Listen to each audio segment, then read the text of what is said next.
ಮೈಸೂರನ್ನೇ ಬೆಚ್ಚಿ ಬೀಳಿಸಿದೆ ಬಾಲಕಿಯ ಕೊಲೆ ಪ್ರಕರಣ. 9 ವರ್ಷದ ಬಾಲಕಿಯನ್ನ ಭೀಕರವಾಗಿ ಕೊಲೆ ಮಾಡ್ತಾನೆ, ಅತ್ಯಾಚಾರವೆಸಗಿ ಒಬ್ಬ ಪಾಪಿ ಕೊಲೆ ಮಾಡ್ತಾನೆ. ಅವನಿನೆಂತ ಖತರ್ನಾಕ್ ಅಂತ ಹೇಳಿದ್ರೆ, ಆತನನ್ನ ಬಂಧಿಸೋದಕ್ಕೆ ಹೋದಂತ ಸಂದರ್ಭ ಪೊಲೀಸರು ಬಂಧಿಸೋದಕ್ಕೆ ಹೋದಂತ ಸಂದರ್ಭ ಪೊಲೀಸರ ಮೇಲೆನೆ ಹಲ್ಲೆಗೆ ಪ್ರಯತ್ನ ಮಾಡ್ತಾನೆ. ಪರಿಣಾಮ ಕಾರ್ತಿಕ್ ಕಾಲಿಗೆ ಗುಂಡೇಟನ್ನ ಹೊಡೆಯುತ್ತೆ. ಮೇಟಗಳ್ಳಿ ಬಳಿ ತಪ್ಪಿಸ್ಕೊಳ್ಳೋದಕ್ಕೆ ಈ ಕಾರ್ತಿಕ್ ಪ್ರಯತ್ನ ಪಡ್ತಾನೆ, ಆರೋಪಿ. ಈ ವೇಳೆ ಆರೋಪಿ ಕಾರ್ತಿಕ್ ಕಾಲಿಗೆ ಪೊಲೀಸರು ಗುಂಡು ಹೊಡಿತಾರೆ. PSI ಜೈಕೀರ್ತಿ ಅಂತ ಅವರು ಈ ಪಾಪಿಯ ಕಾಲಿಗೆ ಗುಂಡೇಟನ್ನ ಹೊಡಿತಾರೆ. ಈತನ ಹಿಸ್ಟ್ರಿ ನೋಡಿದ್ರೆ ನಿಜಕ್ಕೂ ಈತ ಹೆಂಗ್ ಹೊರಗಡೆ ಓಡಾಡ್ತಾ ಇದ್ದಾನೆ ಅಂತ ಆಶ್ಚರ್ಯ ಪಡ್ತೀರಿ. ಈ ಹಿಂದೆನೂ ಕೂಡ ಅತ್ಯಾಚಾರಕ್ಕೆ ಪ್ರಯತ್ನ ಪಟ್ಟಿರುವಂತ ಕೇಸ್ ಈತನ ಮೇಲಿದೆ. ಅನಂತರದಲ್ಲಿ ಕೊಲೆಯತ್ನ ನಡೆಸಿರೋ ಕೇಸ್ ಇದೆ. ಬಟ್ ಈತನಿಗೆ ಜಾಮೀನ್ ಸಿಗುತ್ತೆ.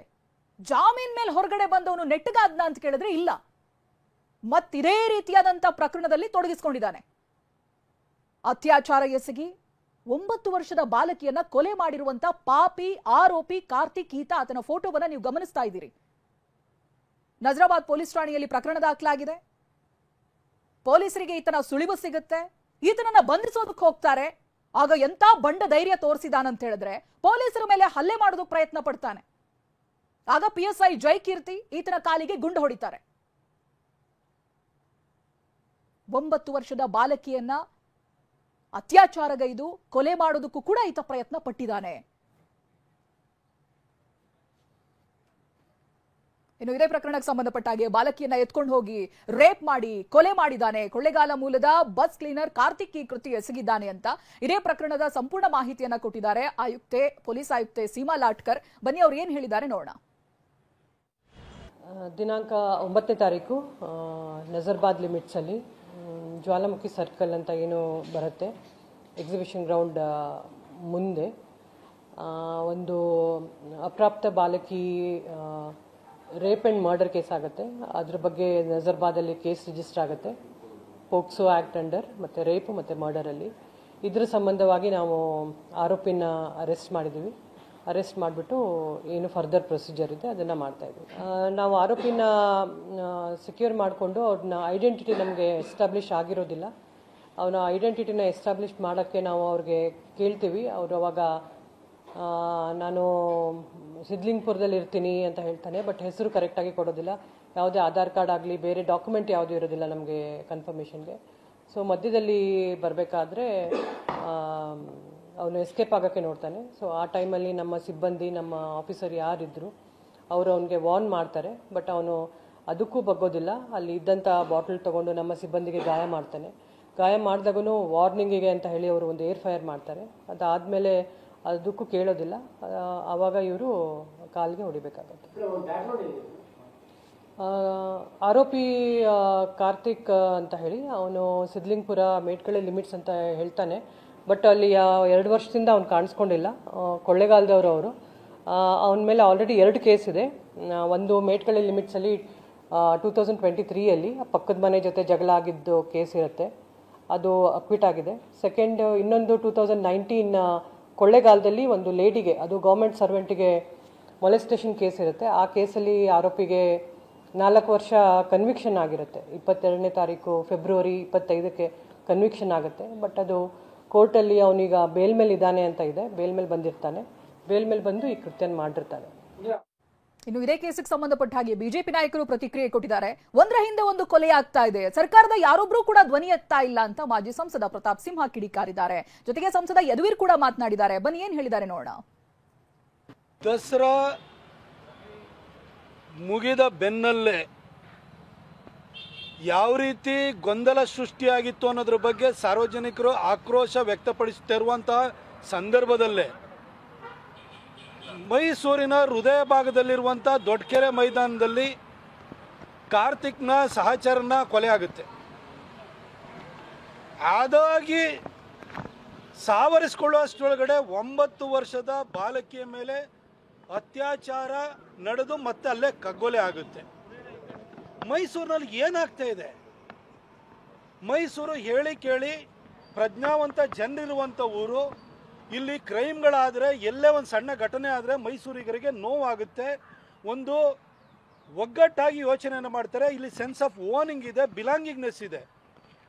ಇಂಥ ಮೈಸೂರಿನಲ್ಲಿ ಈ ರೀತಿ ಪೈಶಾಚಿಕ ಘಟನೆಗಳು ನಡೀತಾ ಇರೋದು ನೋಡಿ ಜನಕ್ಕೆ ದಿಗ್ಭ್ರಮೆನೂ ಆಗಿದೆ. ಒಂದು ರೀತಿ ನಮ್ಮ ಮೈಸೂರಲ್ಲಿ ಇಂಥದ್ದು ನಡೀತಾ ಇದೆಯಾ ಅಂತೇಳಿ ಹೇಳಿ ಎಲ್ಲರ ಎದುರುಗಡೆ ನಾಚಿ ತಲೆ ತಗ್ಗಿಸುವಂಥ ಪರಿಸ್ಥಿತಿ ನಿರ್ಮಾಣ ಆಗಿದೆ. ಕಾರ್ತಿಕ್ನ ಸಹಚರನ ಕೊಲೆ ಆದ ಕೂಡಲೇ ಎಚ್ಚೆತ್ಕೊಳ್ಬೇಕಿತ್ತು. ಅದ್ರ ಬೆನ್ನಲ್ಲೇ 9 ವರ್ಷದ ಬಾಲಕಿ ಹಕ್ಕಿಪಿಕ್ಕಿ ಜನಾಂಗದ ಒಂದು ಬಾಲಕಿ ಅಲ್ಲಿ ಬಲೂನನ್ನ ಮಾರಾಟ ಮಾಡುತ್ತಿದ್ದ ಬಂದು ಬಾಲಕಿಗೆ ರಾತ್ರಿ ಪೇರೆಂಟ್ಸ್ ಜೊತೆ ಮಲ್ಕೊಂಡಿರೋರನ್ನ ಅದು ದೊಡ್ಡಕೆರೆ ಮೈದಾನ ಮೈಸೂರಿನ ಹೃದಯ ಭಾಗದಲ್ಲಿ ಅಪ್ಪ ಅಮ್ಮನ ಜೊತೆ ಮಲ್ಕೊಂಡಿರೋಂಥ ಬಾಲಕಿನ ಎತ್ಕೊಂಡು ಹೋಗಿ ಅತ್ಯಾಚಾರವನ್ನು ಮಾಡಿ ಕೊಲೆಯನ್ನು ಮಾಡ್ತಾನೆ ಅಂತಂದ್ರೆ ನಾವು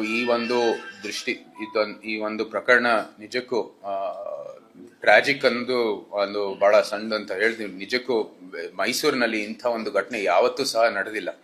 ನಾವೆಲ್ಲರೂ ಕೂಡ ಒಂದು ಹೆಣ್ಣು ಮಗುಗೆ ಇದೊಂದು ಅತ್ಯಾಚಾರ, ಇಂಥ ಒಂದು ಕೊಳ್ಳೆ ನಡೆದಿರೋದು ಇಡೀ ಸಮಾಜಕ್ಕೆ ಒಂದು ಕೆಟ್ಟ ಹೆಸರು ತರತ್ತೆ.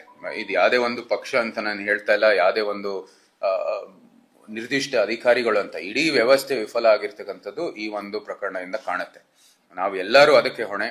ನಾವೆಲ್ಲರೂ ಒಂದು ರೀತಿ ಒಳ್ಳೆ ವ್ಯವಸ್ಥೆ ಸೃಷ್ಟಿಸುವ ದೃಷ್ಟಿಯಲ್ಲಿ ಕೆಲಸ ಮಾಡಬೇಕಾಗಿದೆ. ಇಂಥ ಒಂದು ಪ್ರಕರಣದಲ್ಲಿ ಒಗ್ಗಟ್ಟಾಗಿ ಕೆಲಸ ಮಾಡಬೇಕಾಗಿದೆ.